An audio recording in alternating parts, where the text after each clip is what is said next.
चलो भाई क्वेश्चन देखिए, क्वेश्चन क्या है।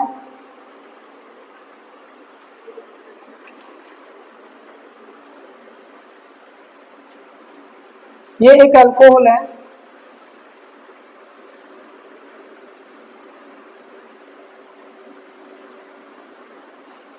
in presence of H positive ion, temperature is 433 to 443 Kelvin. Okay, right? आपका एल्कीन बन गया, alkene plus H2, alkene plus H2, alkene plus H2। दूसरा CH3 CHOH, ये CH3 एल्कीन बन गया, एल्कीन प्लस H2। तीसरा क्वेश्चन ये है, मतलब इसी का पार्ट है, CH3 CH3OH, ये बन गया एल्कीन।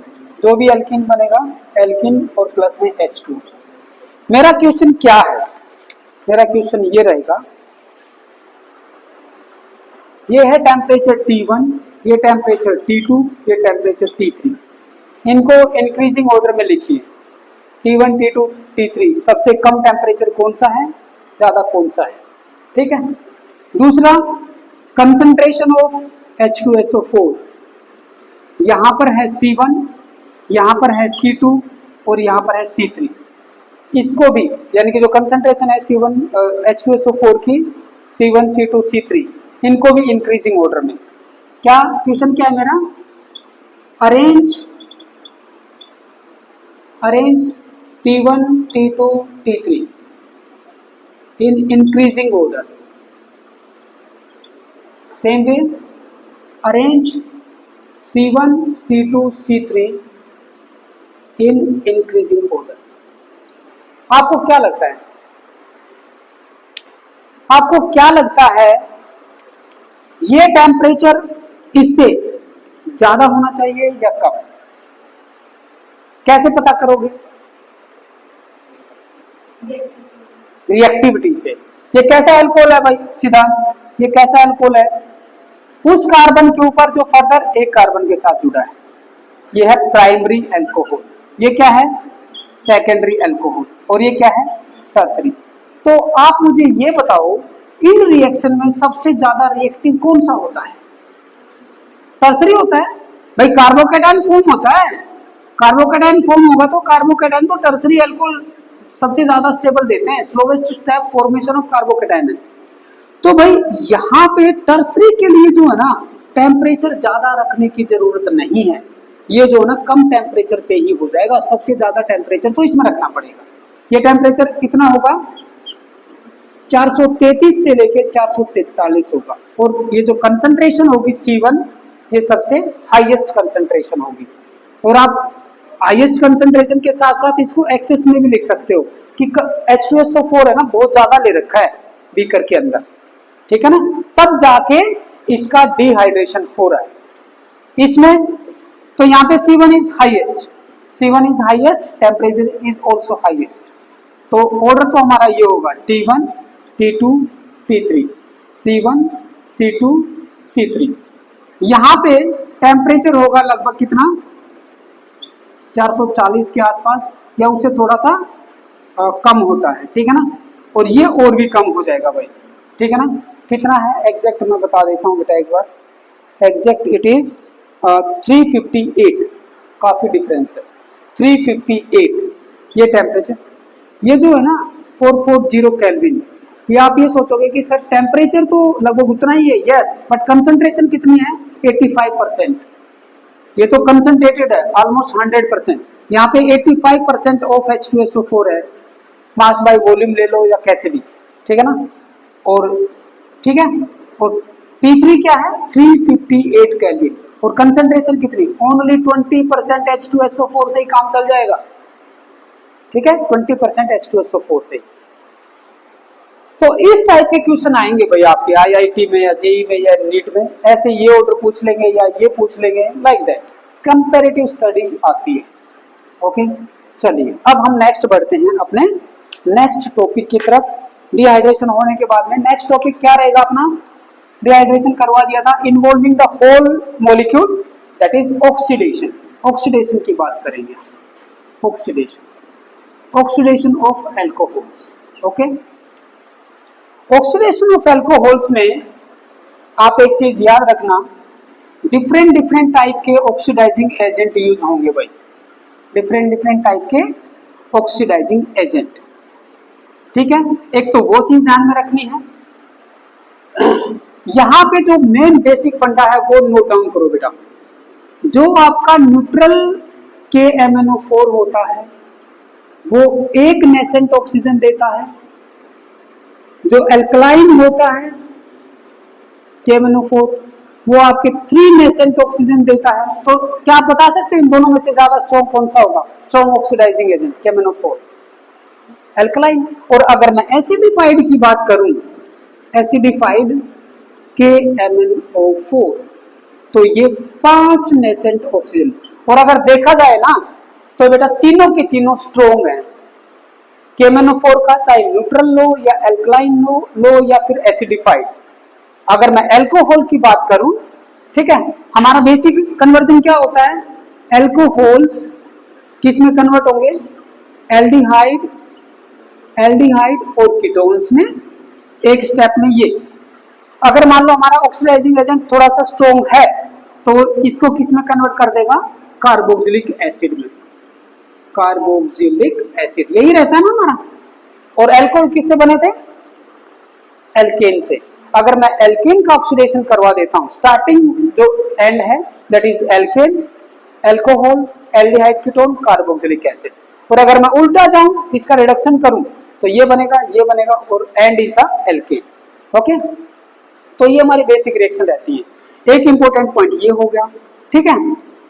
अच्छा, जो अगर मान लो मुझे इस रिएक्शन को यहां तक लेके जाना है, किसको, एल्कोहल को एल्डिहाइड में, एल्डिहाइड को कार्बोक्सिलिक एसिड में, तो इसके अंदर जो मेरा ऑक्सीडाइजिंग एजेंट है वो मैं क्या क्या ले सकता हूं, आप ले सकते हो KMnO4, कौन सा, आप तीनों ले सकते हो, न्यूट्रल, ओब्लिक एल्कलाइन, एल्कलाइन मतलब basic, oblique acidified, acidified KMnO4।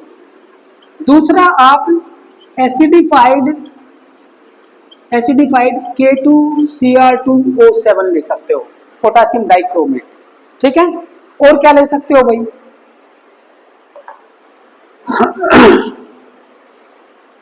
एक और लिखो बेटा, डाइल्यूट HNO3, ये काफी इंपॉर्टेंट है, डाइल्यूट HNO3। अगर कंसंट्रेटेड ले लिया ना तो वो तो उसका सत्यानाश ही कर देगा पूरे अल्कोहल का। डाइल्यूट से ही जो है ना हर प्राइमरी अल्कोहल या सेकेंडरी कुछ भी हो किस में कन्वर्ट हो जाएगा, कार्बोक्सिलिक एसिड एंड तक पहुंच जाएगा। इसलिए मैंने आपको बताया था कि भाई जो हम डिहाइड्रेशन जब हम करवाते थे H2SO4 लिया था, H3PO4 लिया था, HNO3 और HCl की तरफ हम नहीं गए थे क्योंकि वो ऑक्सीडाइजिंग एजेंट का काम करता है ये वाला, और HCl एल्काइल हैलाइड बना देगा। तो ये पॉइंट यहीं से आता है बेटा, ठीक है ना। एक ये वाला यूज कर सकते हो, दूसरा एसिडिफाइड K2Cr2O7 और तीसरा ये। अब एक काम करो, KMnO4 में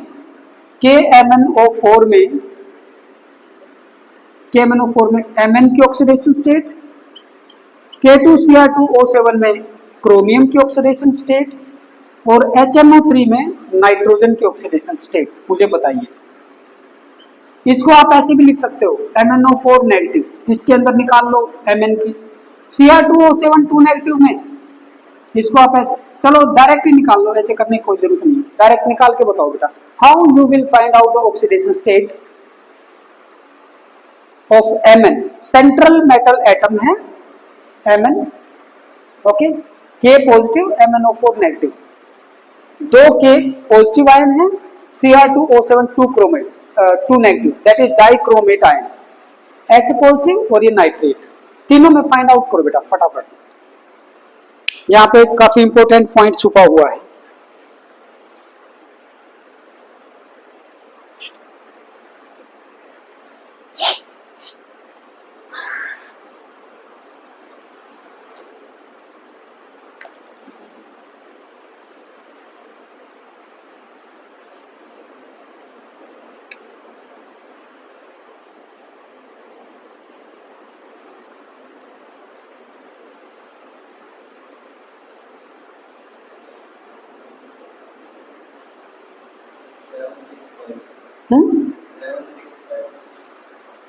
इसकी कितनी आई?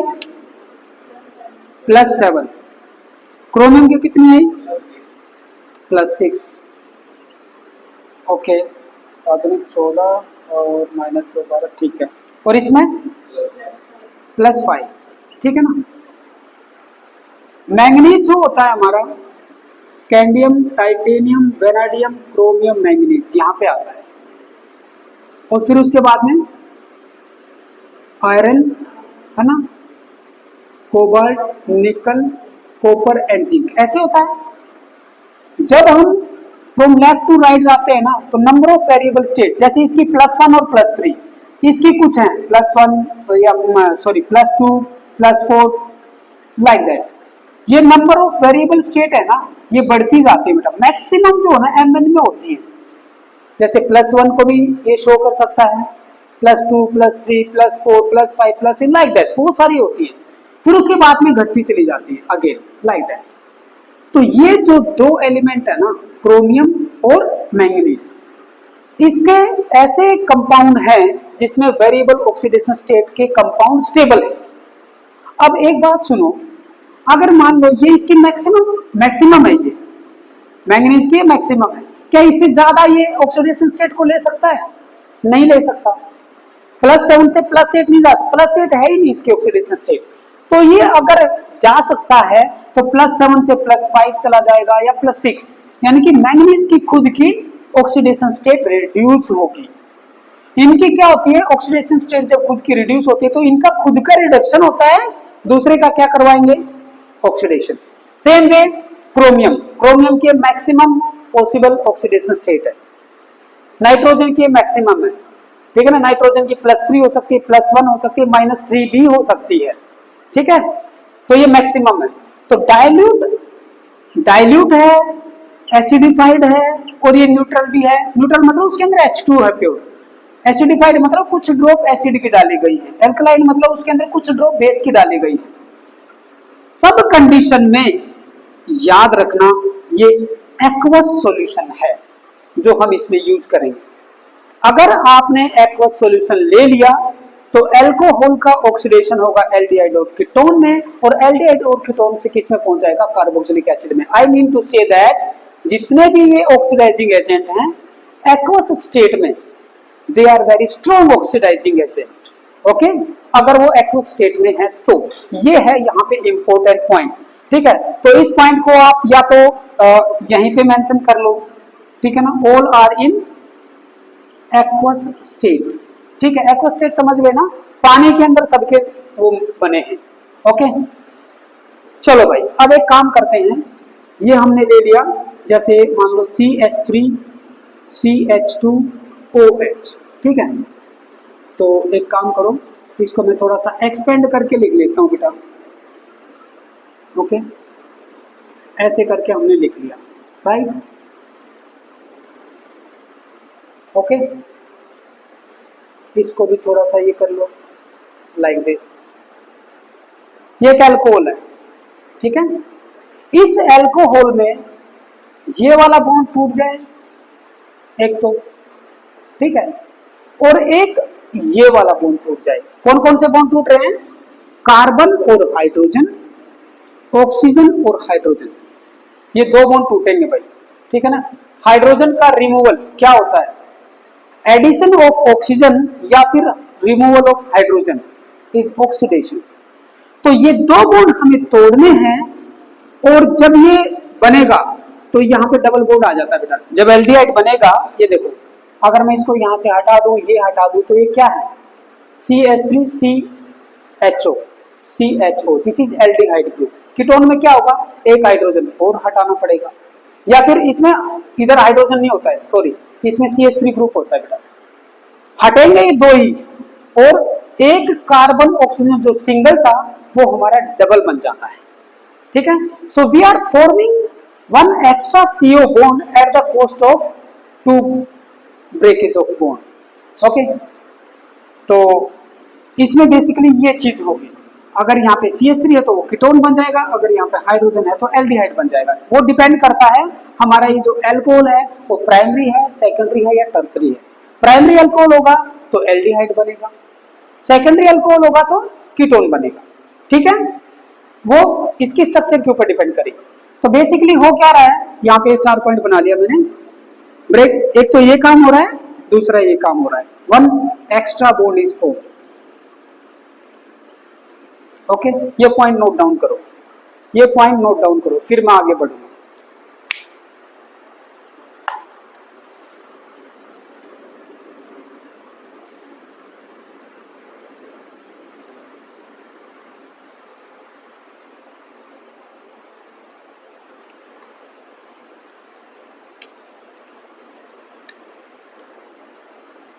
चलो अब इनकी बेसिक रिएक्शन लिख देते हैं। RCH2OH, ये क्या है, प्राइमरी अल्कोहल, ठीक है। प्राइमरी अल्कोहल का अगर मैं ऑक्सीडेशन करवाऊंगा, ये नेसेंट ऑक्सीजन को शो करता है भाई, ठीक है ना। जितने भी हैं यहाँ पर ये जो ऑक्सीडाइजिंग एजेंट, ये सारे नेसेंट ऑक्सीजन देते हैं। वो नेसेंट ऑक्सीजन इसका ऑक्सीडेशन करवाएगी, किस में कन्वर्ट हो जाएगा, जितना कार्बन एटम है उतने वाला एल्डिहाइड, ठीक है।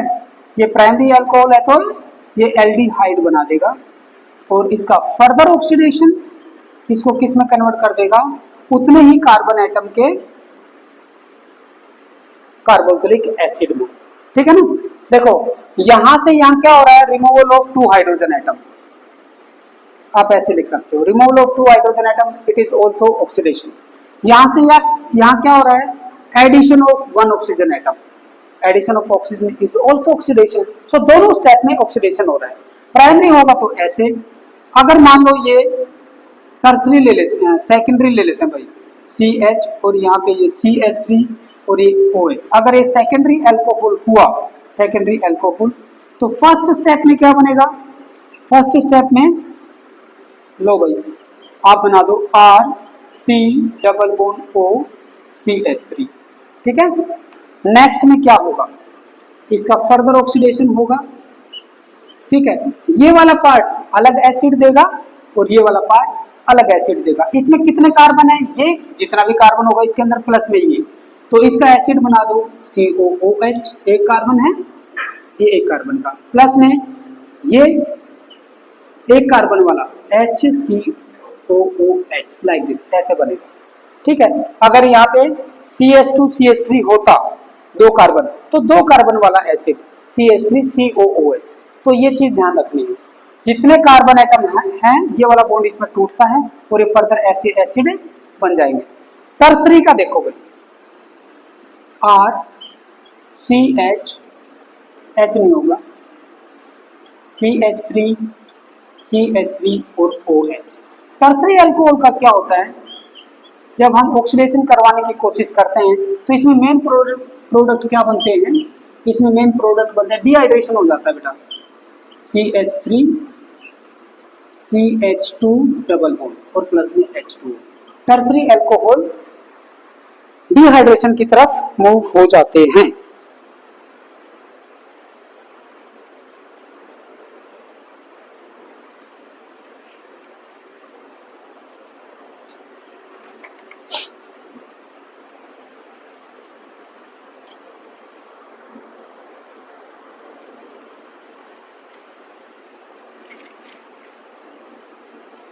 एल्कीन बन गया, कहां तक नोट डाउन कर लिया बेटा, एंड तक हो गया, ठीक है।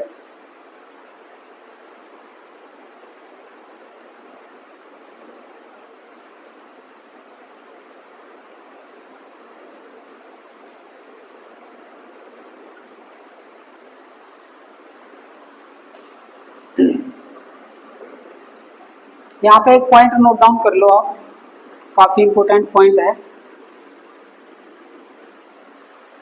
ये डिहाइड्रेशन क्यों हुआ है यहाँ पे? In presence of acidified, acidified जब लेंगे ना, जैसे एसिडिफाइड K1O4, K2Cr2O7 या डाइल्यूट HNO3, ठीक है ना, उस केस में पहले स्टेप में H पॉजिटिव आयन होने की वजह से डिहाइड्रेशन हुआ। यहाँ पे मैं स्टार पॉइंट लिख रहा हूं, these alkene formed undergo further oxidation as, कैसे भाई? क्या बना था हमारा यहाँ पे? C, ये इधर R है और भाई ये CH3 और ये डबल बॉन्ड CH2, ऐसे है ना। ये वाला कीटोन बनाओ, यहाँ पे एक ऑक्सीजन ऐड करो, RCCH3 डबल बॉन्ड, कीटोन बन गया। ये कितना कार्बन है? एक कार्बन। तो एक कार्बन वाला एसिड कौन सा होता है? HCOOH, ठीक है, फॉर्मिक एसिड है। ये ऑक्सीडेशन हो रहा है, फर्दर ऑक्सीडेशन। अगर हमारा और भी स्ट्रॉन्ग ऑक्सीडाइजिंग एजेंट है तो क्या होगा? ये कीटोन, इस कीटोन का अलग एसिड और ये वाला जो एसिड है ना, ये पूरा ब्रेकअप हो जाता है। कैसे ब्रेकअप होगा? देखो, ऊपर वाले से तो बनेगा RCCH3 C double bond OOH, ये कार्बोक्सिलिक एसिड ग्रुप बन गया, यही कार्बन, और प्लस में ये वाला जो एसिड है ये हमारा टूट जाता है CO2 प्लस में H2, यानी कि कार्बन डाइऑक्साइड गैस इवॉल्व होनी शुरू हो जाती है, ठीक है। तो इस तरीके से टर्सरी अल्कोहल पहले एल्कीन में, आफ्टर दैट कीटोन और एक एसिड बनेगा। जो एसिड है वो फर्दर CO2 और H2 में डिसोसिएट हो जाएगा, कीटोन हमारा कार्बोक्सिलिक एसिड। ये हमारा बेसिक रिएक्शंस होगा।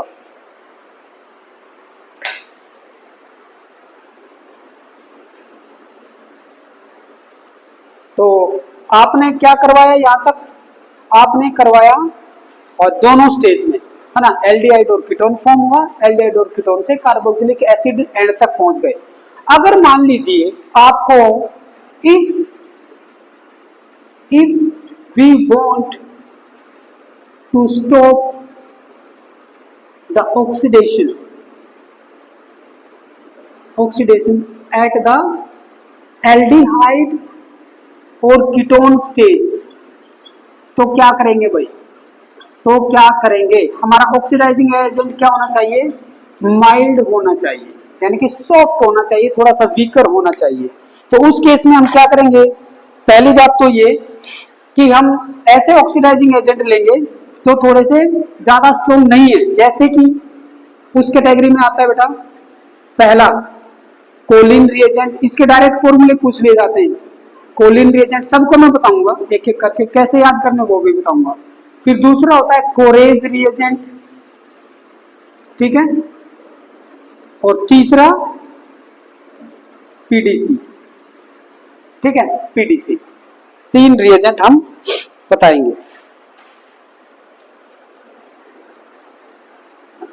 देखो भाई, ये जो कोलिन है या कोरेज का दूसरा नेम पीसीसी भी है, पीसीसी और ये पीडीसी, सबको हम एक एक करके बताएंगे। And all these are taken in non aqueous medium, और नॉर्मली कौन सा? CH2Cl2 dichloromethane is used as a solvent. ये नॉन एक्वस मीडियम है, नॉन एक्वस मीडियम।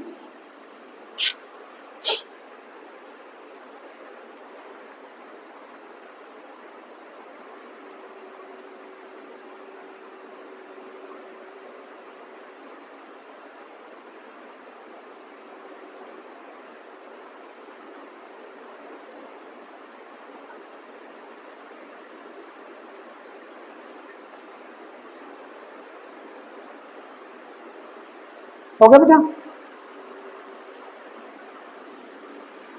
वो हमारे ये तीनों के तीनों है ना, कोलिन हो, पीसीसी हो या फिर पीडीसी, तीनों के तीनों फर्स्ट स्टेज में एल्डिहाइड और कीटोन स्टेज में रोक देंगे।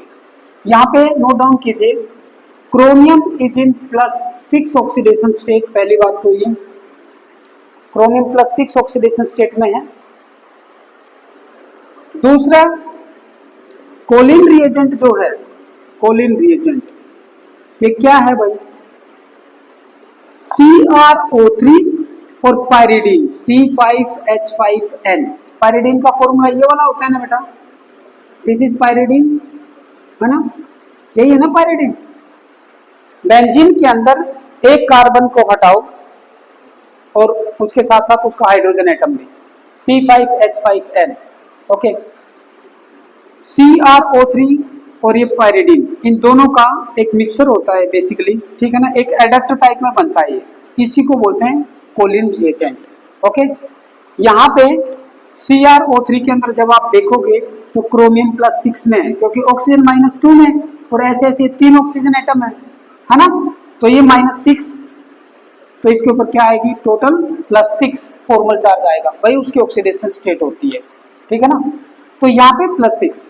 अब बात करते हैं किसकी, कोरेज रिएजेंट या पीसीसी। पीसीसी की फुल फॉर्म क्या है, पायरिडीनियम, पायरिडीनियम क्लोरोक्रोमेट, क्लोरोक्रोमेट। एक्चुअल में क्या होता है, ये जो कंपाउंड है ना CrO3 C5H5N, इसके अंदर HCl को मिलाया जाता है, और जब HCl को मिलाया जाएगा तो नाइट्रोजन के ऊपर ये हमारा एक लोन पेयर इलेक्ट्रॉन है बेटा पायरिडीन के अंदर, उसके ऊपर तो आ जाता है हमारा H पॉजिटिव, तो नाइट्रोजन के ऊपर आ गया पॉजिटिव चार्ज, है ना, और ये एज ए Cl नेगेटिव। तो इसको बोला जाता है, देखो जिसके ऊपर पॉजिटिव चार्ज होता है ना किसी भी आयन के ऊपर, जैसे ammonium ion NH4 positive, like that, EM की साउंड आती है। पायरिडीनियम, पायरिडीनियम ये क्लोरो और ये क्रोमेट, इससे ये नेम बना है पायरिडीनियम क्लोरोक्रोमेट। बेसिकली हमने किया क्या है, जो कोलिन रिएजेंट था उसमें एसिड मिला दिया HCl और ये बन गया। अब किसकी बात करें, पीडीसी, ये डायरेक्ट फॉर्मूले पूछे जाते हैं बेटा। पीडीसी में क्या होगा, पीडीसी की फुल फॉर्म है पायरिडीनियम, पायरिडीनियम, पायरिडीनियम डाइक्रोमेट, पायरिडीनियम डाइक्रोमेट। ओके, देखते हैं भाई, CrO3, CrO3 नहीं, CrO3 नहीं होगा इसके अंदर, पायरिडीनियम यानी कि C5H5NH, इसके ऊपर एक पॉजिटिव चार्ज होता है ना बेटा, ऐसे ऐसे दो लगा दो आप, ऐसे ऐसे दो ले लो, तो इसके ऊपर क्या हो जाएगा, 2 पॉजिटिव चार्ज। 2 पॉजिटिव चार्ज वाले के साथ में मैं Cr2O7 2 नेगेटिव लगा दूं, यही यही होता है ना डाइक्रोमेट, Cr2O7 2 नेगेटिव, पायरिडीनियम डाइक्रोमेट, ये फॉर्मूला हो गया पीडीसी का, पायरिडीनियम डाइक्रोमेट। तो डाइक्रोमेट और प्लस में आप बोल सकते हो पायरिडीन का सॉल्यूशन है, ओके, कंबाइंड सॉल्यूशन है।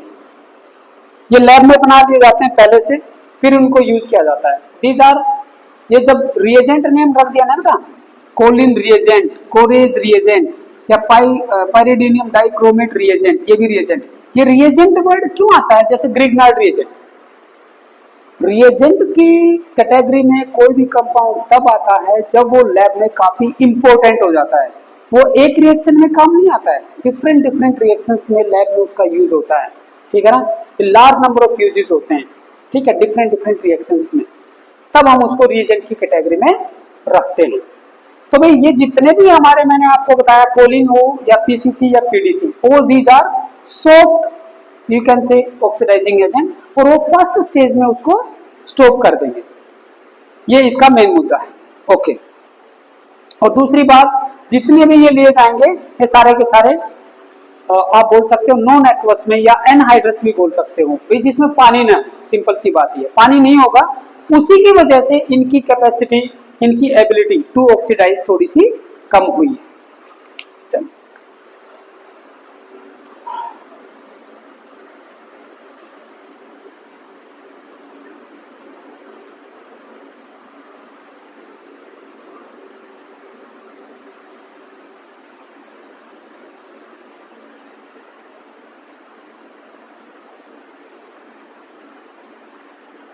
चलिए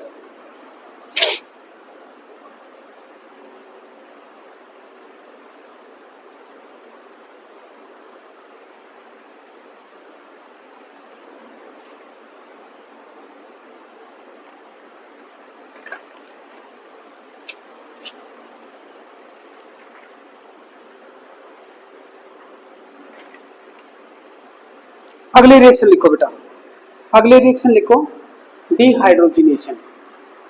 अगली रिएक्शन क्या है, तो थर्ड हमारी इस कैटेगरी में आएगी, दैट इज डिहाइड्रोजिनेशन। डिहाइड्रोजिनेशन यानी कि removal of H2 only. Dehydrogenation भी बेसिकली क्या है, एक ऑक्सीडेशन का ही स्वरूप है भाई, है ना। हम इसको ये नहीं बोल सकते कि ये ऑक्सीडेशन नहीं है, लेकिन इसमें थोड़ा सा डिफरेंस होगा, वो डिफरेंस मैं आपसे डिस्कस करना चाहूंगा, ठीक है। इसमें एक लाइन लिखो बेटा, इसमें क्या लाइन लिखोगे, वेपर ऑफ एल्कोहल्स, बस इसमें यही थोड़ा सा डिफरेंस है। उसमें हम सॉल्यूशन ले रहे थे, है ना, बीकर के अंदर रिएक्शन हो रही थी, इसमें वेपर लेनी पड़ेगी। Vapours of alcohol are passed over heated copper, are passed over heated copper, heated copper के ऊपर से गुजारी जाती हैं, ओके। और ये जो टेम्परेचर रहेगा ये कितना रहेगा ये देखते हैं। CH3 CH2OH ये एक प्राइमरी अल्कोहल है, प्राइमरी अल्कोहल। जब इसकी वेपर्स को हम कॉपर के ऊपर से गुजारेंगे 573 केल्विन टेम्परेचर पे, ओके।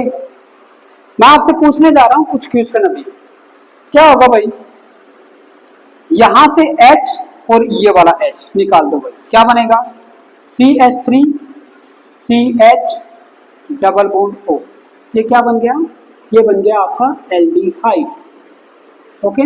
और साथ में निकल गया आपका H2 गैस, वो निकल जाएगा। दूसरा, अगर मैं ये सेकेंडरी ले लेता हूँ, CH3 CH CH3OH, ठीक है। तो इसमें इस कार्बन के ऊपर जहां पे ये OH जुड़ा है उस कार्बन के ऊपर एक हाइड्रोजन है, अभी एक हाइड्रोजन ये और एक हाइड्रोजन ये आउट हो जाएगी when its vapour are passed over heated copper. Temperature लगभग यही रहेगा, ठीक है। ये सेकेंडरी अल्कोहल है, क्या बनेगा भाई, CH3, यहां से H और ये H निकाल दो, ये दोनों आउट कर दो, क्या बन जाएगा, CH3 C double bond O CH3, ये क्या है, secondary, sorry it is ketone, ये कीटोन है भाई, ये एल्डिहाइड बना, ये कीटोन। अब टर्सरी को ले लेते हैं, CH3C CH3 और ये OH, और इसको गुजारा गया कॉपर, हीटेड कॉपर के ऊपर से, तो क्या बनेगा, अब बताइए क्या बन सकता है।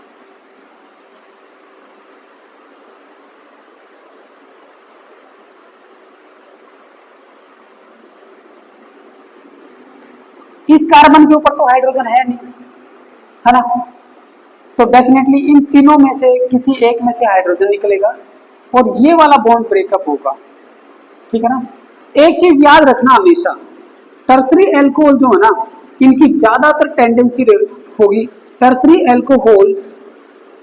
Alcohols have largest tendency for dehydration, यानी कि H2O निकाल के और एल्कीन फॉर्म करना चाहेंगे हमेशा, क्योंकि आपने देखा था रेट ऑफ रिएक्शन में जब हम डिहाइड्रेशन करवा रहे थे ना, तो टर्सरी के मैक्सिमम थे, तो उसकी वजह से यहां पे बनेगा एक एल्कीन, ये एल्कीन बन गया और साथ में निकलेगा H2O। तो ये जो है ना, इसको मैं बोल सकता हूं ये डिहाइड्रोजिनेशन का तो एग्जांपल नहीं है, ये डिहाइड्रेशन हो रहा है, लेकिन कैटालिस्ट हम क्या यूज कर रहे हैं, कॉपर, और वो भी हीटेड। अब बात करते हैं, अगर मान लो मैं यहाँ पे नॉर्मल कॉपर ले लूं, एक मेरा पॉइंट ये है, नॉर्मल कॉपर ले लूं और एक है भाई हीटेड कॉपर, तो ऐसा क्या हो गया इस भाई साहब में, ऐसा क्या हो गया, क्या आप बता सकते हो थोड़ा बहुत। अगर मैं कोल्ड कॉपर ले लूं, इसकी वेपर को मैं इसके ऊपर से पास करूं, तो ये रिएक्शन नहीं होगी, बिल्कुल नहीं होगी, एज इट इज निकल जाएंगे, कुछ कोई फर्क नहीं पड़ेगा, एल्कोहल इधर से आया। होता क्या इसमें मैं बता देता हूं, ऐसे होता है बेटा, ये कॉपर का एक लंबी सी पाइप होती है, इसको या तो इलेक्ट्रिकली गर्म करते हैं करंट पास करके, या इसको हम बर्नर से कैसे भी भट्टी में कैसे भी गर्म कर सकते हैं। इस साइड से प्राइमरी अल्कोहल डाला जाएगा और जब ये इस साइड से निकलेगा, यहाँ पे टैप होती है, टैप में से जब वो निकलेगा तो यहाँ पे एल्डिहाइड निकलेगा। ओके, ये फंडा है, ठीक है। ये सेटअप होता है। अगर मैं इसको गर्म न करूं तो ये प्राइमरी अल्कोहल इधर से जाएगा, प्राइमरी अल्कोहल निकल जाएगा, कुछ नहीं होगा। तो ऐसा क्या कर रहा है वहां पे? क्या आप थोड़ा बहुत प्रकाश डाल सकते हो यहाँ पे? क्या आप बता सकते हो? देखो, कॉपर का सरफेस है, कॉपर के सरफेस के ऊपर कॉपर के एटम है, ठीक है।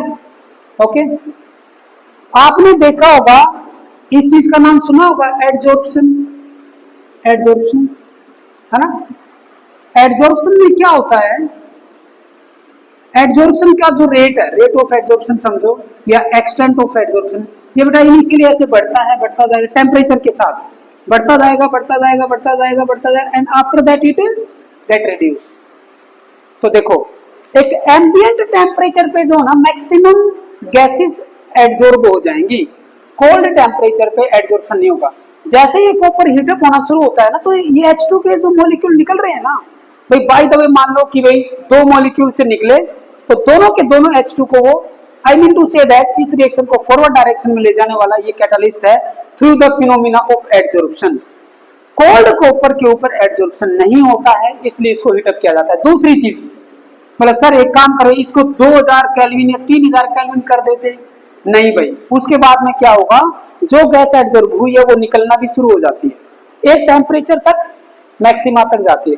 तो वो जो एम्बिएंट टेम्परेचर है वो हमें देखना पड़ेगा, वो लगभग ये आता है 570 के आसपास, ठीक है। तो यहाँ पे with the help of adsorption phenomena we are carrying out these reactions. जो हीटेड कॉपर जो यूज हुआ है ना बेटा, यहाँ पे आप नोट डाउन कर सकते हो, heated copper adsorption, adsorption mechanism, mechanism इसमें पूरा वो है, इसका कोई स्पेशल मैकेनिज्म नहीं है। ओके, समझ में आ गया?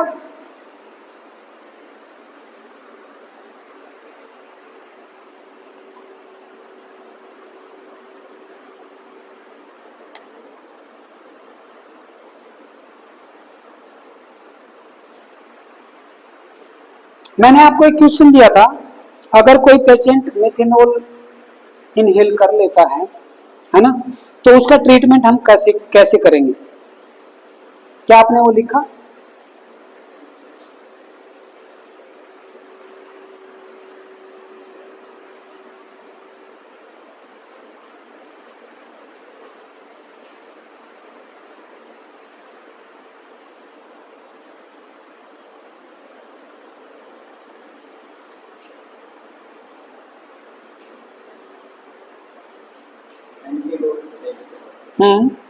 क्या करेंगे?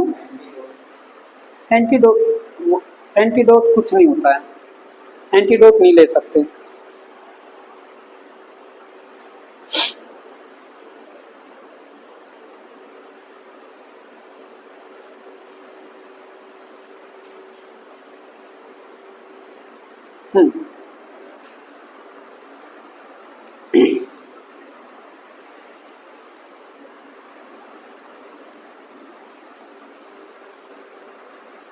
एक आपने उस डिजीज का नाम सुना है बेटा, क्या बोलते हैं, विल्किंसन डिजीज होती है, विल्किंसन डिजीज। विल्किंसन डिजीज में क्या होता है, अगर हमारी बॉडी के अंदर कॉपर की अमाउंट अगर ज्यादा आ जाए तो वो हमारी किडनी, लीवर और ब्रेन तीनों को डैमेज करता है। जैसे राजस्थान के कुछ पार्ट्स में, जैसे खेतड़ी वाला तो एरिया है ना, उसमें जमीन के अंदर कॉपर बहुत ज्यादा है, तो वहां से जो पानी निकलेगा डेफिनेटली उसमें कॉपर के आयन आ जाएंगे। तो वहां पे क्या देखा गया, लोगों के अंदर विल्किंसन डिजीज बच्चों के अंदर इवन आने लगी। उसका सबसे बड़ा सिम्टम क्या होता है, जो हमारी आईज होती है, आई का ये जो कोर्निया होता है, उसके अराउंड में एक रिंग बनने लगता है और उसके अंदर चमक रहती है, जैसे कॉपर चमकता है ना ऐसे। तो आंखों को देख के जो ना डॉक्टर बता देते हैं कि इसको विल्किंसन डिजीज हुई है। और अगर वो अपने सही लेवल पे पहुंच जाता है कॉपर, मतलब उसकी बॉडी के अंदर, तो उसकी याददाश्त हो गई, लिवर को डैमेज करेगा तो भूख नहीं लगेगी, जॉन्डिस हो जाएगा, है ना।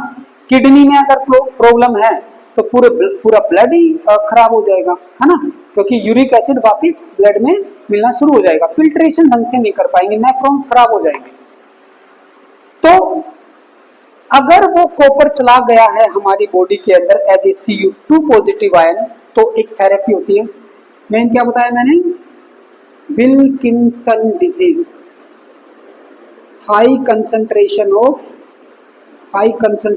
ऑफ कॉपर 2 पॉजिटिव आयन या कॉपर, ठीक है। किस किस को डैमेज करती है, किडनी, लीवर और ब्रेन, ठीक है, तीनों को डैमेज करती है। क्या करते हैं इसके अंदर, EDTA थेरेपी, EDTA थेरेपी करते हैं, इथाइलिन डाइमाइन टेट्रा एसीटेट या एसिटिक एसिड भी बोल सकते हो, ethylene diamine tetra acetic acid एक कंपाउंड होता है, ठीक है। उस कंपाउंड में क्या होता है, COO नेगेटिव, नेट बता रहा हूं मैं, COO नेगेटिव, बाकी पूरा बीच में उसकी स्ट्रक्चर है COO नेगेटिव, 2 नेगेटिव चार्ज होता है उसके ऊपर, वो 2 नेगेटिव चार्ज इस कॉपर को अपने ऊपर एब्जॉर्ब कर लेगा।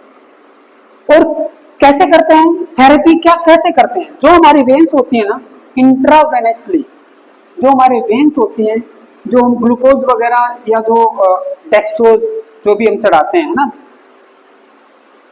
वो पास आउट होता है, वो पूरी बॉडी में से जाता है ना, वो सॉल्यूशन जहां जहां उसको कॉपर मिलेगा वो कॉपर को समेटते हुए किडनी तक पहुंचेगा। किडनी क्या करेगी, EDTA after combining with this urine के थ्रू उसको पास आउट कर देगा, ओके। तो स्लोली स्लोली उसके अंदर वो कम होता चला जाएगा। तो इस तरह से जो मेडिसिनल थेरेपी होती है वो होती है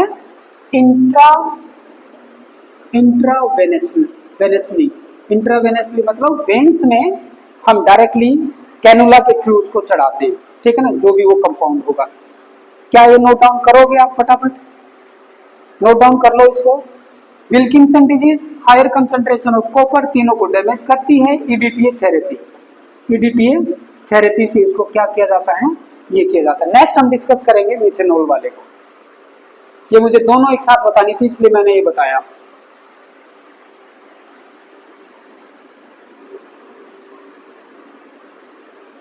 चलो जल्दी करो बेटा। मिथेनॉल पॉइजनिंग के लिए हम क्या करेंगे,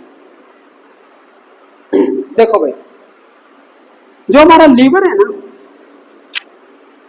अगर उसके अंदर मिथेनॉल चला जाए तो मिथेनॉल का ये करवा देता है ऑक्सीडेशन। वहां पे ऐसे एंजाइम, ऐसे हार्मोन्स होते हैं जो मिथेनॉल को किस में कन्वर्ट कर देंगे, मिथेनल में, है ना। और मिथेनल से फिर फर्दर ऑक्सीडेशन होगा और क्या बन जाएगा, मिथेनोइक एसिड।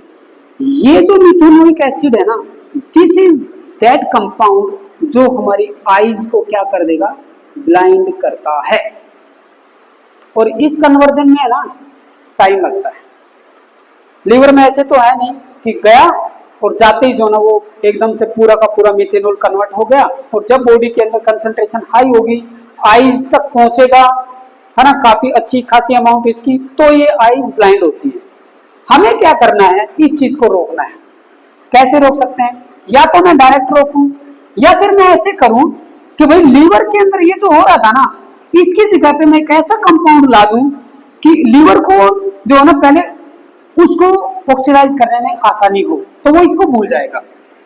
भाई लीवर के अंदर 2 मॉलिक्यूल आए, एक मिथेनॉल का और एक ऐसे कंपाउंड का जैसे कि इथेनॉल। इथेनॉल ड्रिंकेबल होता है, इसका 10% सॉल्यूशन, ठीक है, इंट्रावेनसली हमारी बॉडी के अंदर जाएगा, वो लीवर में से पास आउट होता है, ठीक है ना। लीवर में फिल्ट्रेशन होती है ब्लड की, जब वो लीवर के अंदर जाएगा तो वहां पे इथेनॉल है और मिथेनॉल है। जो एंजाइम इसका ऑक्सीडेशन करता है, ठीक है, वो मिथेनॉल की बजाय किसका ऑक्सीडेशन करने लगेगा, इथेनॉल का, ठीक है। मतलब कंपैरेटिवली वो इथेनॉल को करने लगा। इथेनॉल से जो इथेनॉइक एसिड बनता है वो ब्लाइंडनेस को कॉज नहीं करता है। तो क्या होगा, फिर ये मिथेनॉल के मॉलिक्यूल इसमें से पास होंगे, इसमें से वहां रुके थोड़े रहेंगे, वो पहुंचेंगे कहां पे, किडनी में, और किडनी इसको एक्सक्रेट कर देगी, ओके, एक्सक्रेट कर देगी भाई, एक्सक्रेशन हो जाएगा मिथेनॉल का स्लोली स्लोली। और ये जो थेरेपी होती है ये घंटों तक चलती है। फिर ऐसे नहीं है कि 1 घंटे में खत्म हो जाएगा, नहीं, 1 दिन, 2 दिन, 3 दिन, फिर ब्लड का चेकअप होगा, उसके ब्लड में देखा जाएगा कि मिथेनॉल की क्वांटिटी कितनी है। हाँ भाई अब रिमूव हो गई है, ठीक है, बंद कर दो। ओके, तो इथेनॉल थेरेपी से हम क्या करते हैं, this is avoided by ethanol therapy, और वो भी इंट्रावेनसली।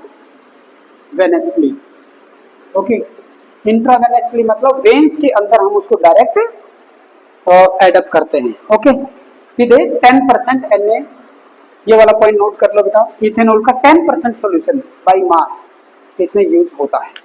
ओके,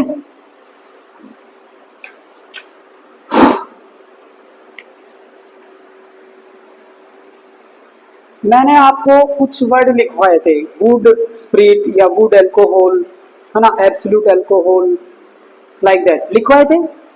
हाँ, लिखवाए थे ना। और एक और लिखो बेटा, what is rubbing alcohol. Rubbing alcohol का जस्ट फॉर्मूला आपको पता होना चाहिए। रबिंग एल्कोहल होता क्या है, 70% two propanol, 70% two propanol is called rubbing alcohol.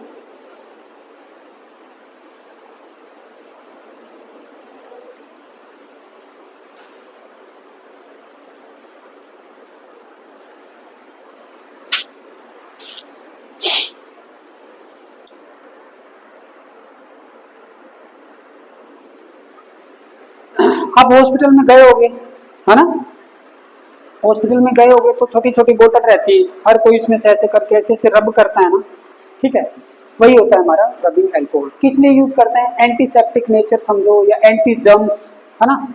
जितने भी सर्जन होते हैं, कोई भी ऑपरेशन होगा तो पहले वो अपने हैंड्स को अच्छे से सैनिटाइज करके फिर उस पेशेंट को हाथ लगाएंगे। So it is used by the surgeon, it is used by the surgeon as a anti-germs cleansing solution, as a anti-germs, or you can say antiseptic। ठीक है, इसका यही यूज है भाई।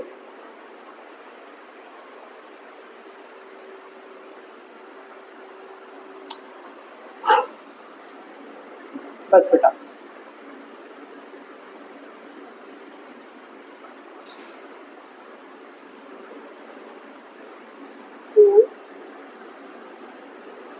आज इतना ही करेंगे।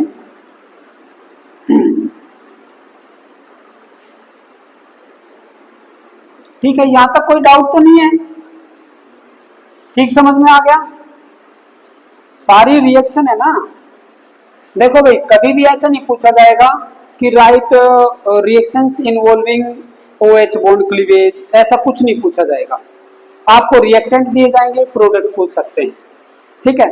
रिएक्शन की टर्म में क्वेश्चन बहुत कम मिलेंगे आपको, उससे रिलेटेड जो कॉन्सेप्ट है ना, जो हमने छोटी छोटी माइन्यूट माइन्यूट चीजें की हैं, वो ज्यादा मिलेंगे, हमेशा याद रखना, ठीक है। वो कैसे भी घुमा फिरा के पूछ सकते हैं। चलिए बेटा,